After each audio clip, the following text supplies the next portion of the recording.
TCU police are on high alert due to car burglaries on campus. After a tough loss, Coach Patterson is calling out the referees. And he's a student, a soldier, and a son of one of the biggest names on the TCU campus.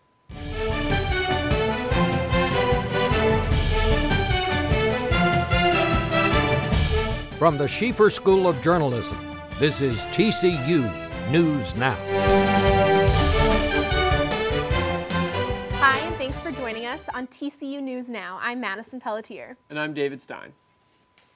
The TCU football team lost against SMU for the first time since 2005. Landon Hoff tells us what went wrong for the Frogs. TCU's 22-game home winning streak was snapped Saturday as the Frogs surrendered the iron skillet for the first time since 2005. Penalties hurt the Frogs all game, including a third-down interception on SMU's first drive of the game that was called back on pass interference. Head coach Gary Patterson said that call had a big impact on the rest of the game. But the bottom line, the first play of that first drive of the game on the interception changed the whole complexion of that football game. Patterson also said that he was not pleased with the way Conference USA handled the poor officiating.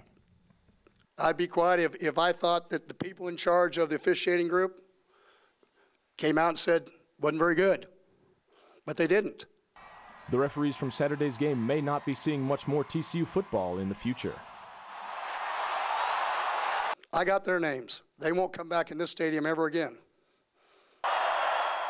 Despite his comments on the poor officiating, Patterson said the reason for the loss was that SMU simply played better. These two teams together, SMU was a better looking football team on the field than we were Saturday, period. And that's why the conversation about officiating's not who beat you. Patterson said the way SMU handled the game would change the two schools' relationship going forward. He said he would no longer be making an effort to assist SMU in their development. Not about a ball game, not about conferences, not about anybody. They're getting no help from Gary Patterson, period. The Frogs will try to bounce back against San Diego State this Saturday. Patterson said the Aztecs present a unique challenge for TCU. Well, they bring the table that ever since they've begun, they are unbelievable athletically. We haven't played anybody as an overall football team as athletic as what San Diego State, but that's San Diego State every year. It's the second conference game for TCU this season. The Frogs are 1-0 in Mountain West play thus far. I'm Landon Hoff, TCU News Now. We're now following a developing story. Let's go to the newsroom for more. The Big 12 Conference has extended an invitation for TCU to join the conference beginning next year. Chancellor Victor Boschini said in a statement Thursday morning, quote, "These discussions with the Big 12 have huge implications for TCU. It will allow us to return to old rivalries, something our fans and others have been advocating for many years. TCU would replace Texas A&M, which is joining the SEC. TCU is scheduled to join the Big East on July 1st, 2012, and will have to pay a $5 million exit fee to leave the conference. Boschini also said the university looks forward to continuing these discussions with the Big 12. Be sure to check out TCU360.com, and we will keep you updated as we know more information. Reporting from the newsroom, I'm Landon Hoff. Football wasn't the only game lost to SMU. In the competition to see which university could be the first to raise 1,000 donations from young alumni, SMU came out on top. The campaign at TCU was called Pound the Ponies. It began 3 weeks leading up to the Iron Skillet game on October 1st. More than 100 more donations than TCU, SMU won on Saturday. The TCU donations totaled to almost $118,000. For one student, the transition from the Army to college wasn't an easy one. Gary Fexco is in studio to tell us more about his connection to someone we all know very well. That's right, guys. This student was persuaded to purple by someone we see on the football sidelines every week. But to him, that person on the sidelines is just Dad. Deciding what to do after high school is a big decision. But for 23-year-old Josh Patterson, family was the biggest influence. My grandparents were in the military, and so they did it. I had an uncle that was in the Army, and so I thought, I figured I'd do something. After 4 years in the Army and 13 months deployed in Iraq, college life seemed like a world away. But to Josh, it was time well spent. I mean, there was a lot of being able to go from this and immerse yourself into another culture is a big, transition, and it was a lot of fun and a lot of hard work too. And I mean, you get to work with things that blow stuff up, so I mean, that's always fun. There's just one more factor that brought Josh to TCU. Instead of the battlefield, it came from the football field.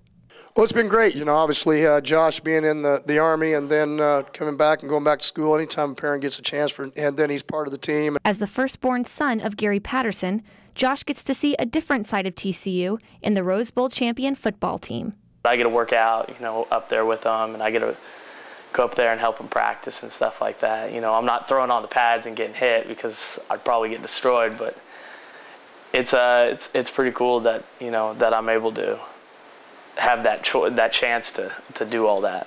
Josh grew up in Kansas living with his aunt and uncle. Now, Gary and Josh say their shared passion for football helps fill that gap of time they missed spending together. Glad that he still thinks that I'm worth hanging around. I think he enjoys being able to, because we didn't get to spend a lot of that time when I was younger, that he gets to spend that time, even if, like I said, we're not just sitting there chit-chatting. It's being able to be in the same town, that if you want to hang out, you want to talk, we're there. And that time together may have affected Josh more than he realized. Every now and then I'll catch myself doing the pants thing, pulling the pants up.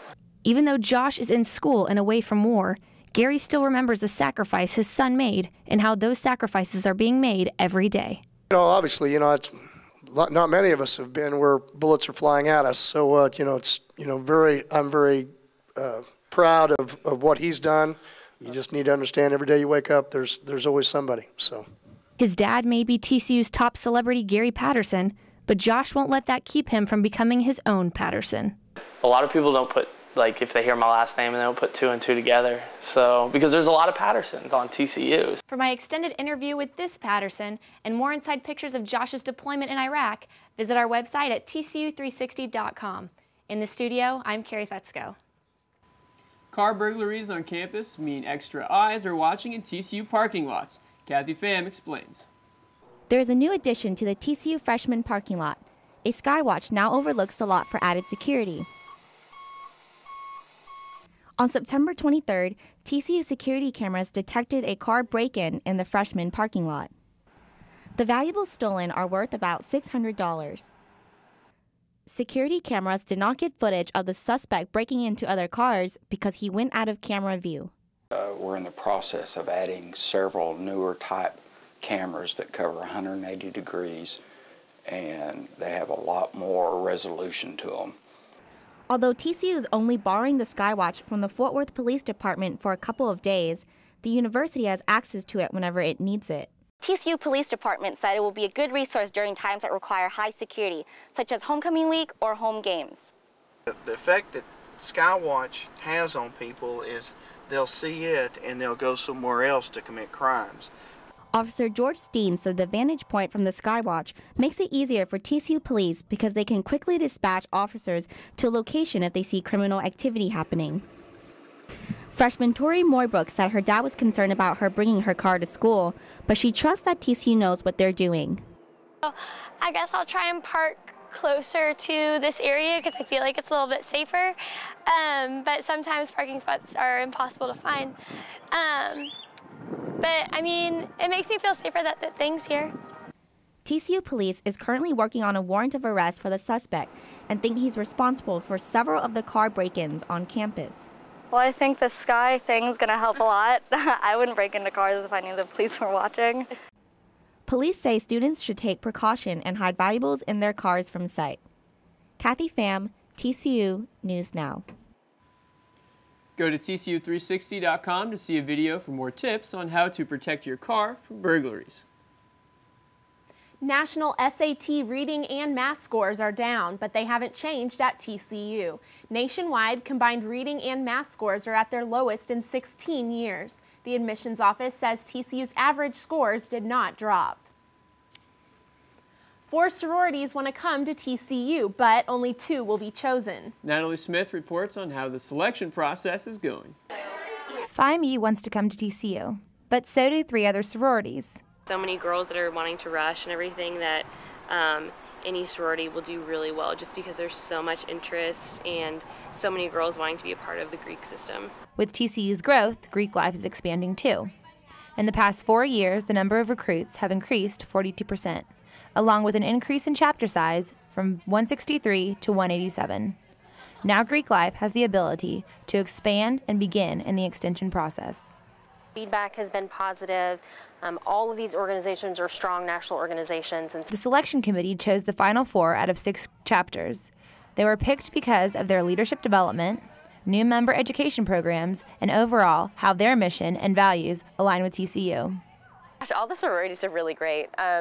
Their values are incredible, and they all have really in-depth plans about how they can really bring something new to TCU. Although the presentations are important, the organizations are also coming to campus and meeting with the Vice Chancellor of Student Affairs, alumni advisors, and fraternity and sorority life staff. I haven't really gotten into the review process yet, so it's kind of too early to know who the favorites might be.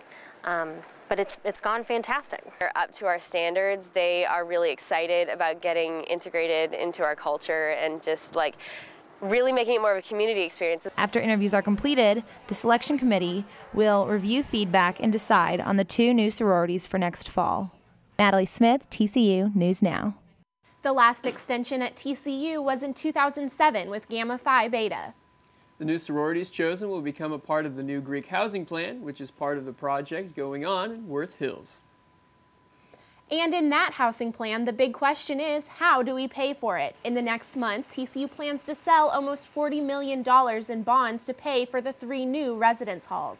The new buildings will add more than 400 beds to university housing.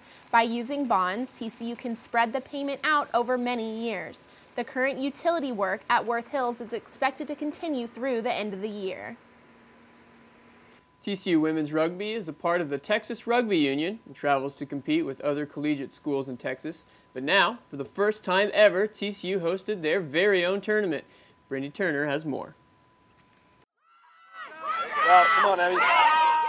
The TCU women's rugby team has never had enough players to host their own tournament until now. We've had a team for about 4 years, but we haven't had enough players, so it's really exciting that we're finally getting a tournament set up here. Rugby coach Ben Cole says in years past, TCU players have combined teams with other schools to meet the minimum number required to play in tournaments. This year we've got 9 girls and we can host our own tournament. It's awesome. Team president Katie Barr says it took 5 months to plan the tournament. The tournament first had to be cleared by TCU's Associate Director of Programs for Sports Clubs and the Texas Rugby Union.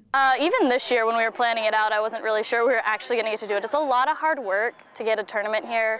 Although every detail may not have been executed perfectly, Texas State, Rice, and Sam Houston State Universities all participated in TCU's first tournament. They played with 7 players on each team. The typical game of rugby consists of 15 players per team. I prefer playing with 15 people per side, but again, that's difficult when recruiting is an issue. But I had a lot of fun. Coaches say they plan to host another tournament and make this an annual event at TCU. Brittany Turner, TCU News Now. Sam Houston State got the victory in the tournament. TCU's Army ROTC program is one of only 8 in the nation selected as a winner of the 2011 MacArthur Award. The Horned Frog Battalion was chosen for the best in the 5th Brigade, which includes 8 states. The awards are for programs that represent duty, honor, and country, the ideals of General Douglas MacArthur Foundation. 2 students from the Virgin Islands created an organization to inform students how life is back at home. Kayla Travis has the story. Meet Cherie. Meet Sheree. No, your eyes aren't playing tricks on you. Cherie and Sheree DeCastro are twin senior English majors from the Virgin Islands. The 2 have been together since the womb, and being here at TCU hasn't changed that. She's always there for me when I need her in terms of schoolwork, personal stuff. She's my rock, so I wouldn't want to have this experience with anybody else. The transition from Tortola and the British Virgin Islands to TCU has been an adventure and sometimes a challenge. One being food. The whole thing is full of spices. Food at home, Caribbean islands are known for a lot of spice and a lot of that kind of stuff. So, the way our food is flavored is a lot different from it is here. And so, just people being able to just taste, food from the islands, that would definitely, they wouldn't want to come back to America, I'm just saying. The education policies in the British Virgin Islands allow students to graduate at the age of 16. Because of that, Cherie and Sheree will graduate in December at 20. Not wanting their culture to leave when they did, the two are now co-founders of the Caribbean Student Association. I mean, I had Caribbean friends and stuff, but we didn't really have something that we could all run back to and basically come together with. We would come together as friends, but as far as an organization on campus that we could show our culture and advocate our culture, we didn't have that. All aboard!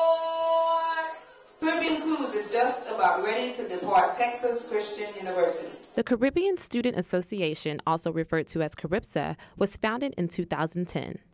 The organization was created to rid misconceptions associated with students that are from the islands. And then people would ask us if we came on banana boats, or if we speak English, or if we wear grass skirts and sit on the beach drinking coconuts all day, and that is far from the truth. And what we realized is that it's not that people were being mean or anything like that. They really thought that that was the way it was. So our goal was to educate them and eradicate some of these misconceptions, and that's why CARIPSA came about. Cherie and Sheree share the same apartment, the same sorority, the same major, and even some of the same classes. But don't expect these women to switch identities anytime soon. People ask us if we have, but we just haven't. Like, some people would be like, would you go to her class? And we have most of the same classes, so that's not even possible. But as far as switching up, it's never happened yet. Kayla Travis, TCU News Now. TCU students and faculty can expect to see a new book about TCU's history on the shelves. Luis Ortiz reports. First person, so somebody has to... These honor students are a part of a project that will last for generations to come. Both Leo Munson and Dan Williams are putting together a book aimed at retelling TCU's history from 1973 to today. The excitement to me is that we're capturing the thoughts of the people who formed, whose shoulders we stand on today, who have formed this university today. Students have been trained in proper interviewing skills and camera operations with special speakers such as Dr. Kaler, TCU's first provost. I kind of love it. It's very fun to playing with technology. I don't know why I enjoy doing it so much, but it's really neat setting up shots and everything and getting the whole 2/3 and it's all this aesthetic stuff, and it's really neat. The book has the working title of Vision and Leadership. It will focus on the people behind the changes that occurred at TCU through the administrations of Tucker, Ferrari, and Boschini. It's kind of intimidating, because you think, like, first of all, I don't think I'm part of history because I'm alive, so that's kind of eerie. Students like Christy cannot wait to get started. It's been exciting getting to learn about these people, and so now the chance to get to interview them is just going to be amazing. We get to talk to some people who gave direction to TCU and help TCU develop to what it has become. None of these changes would be evident today if it weren't for the vision and leadership of past and present TCU leaders. Luis Ortiz, TCU News Now. Dan Williams says we can expect the book out in fall or spring of next school year. That's all the news for now. Thanks for joining us. For continued updates, visit our website at tcu360.com. We'll see you next week.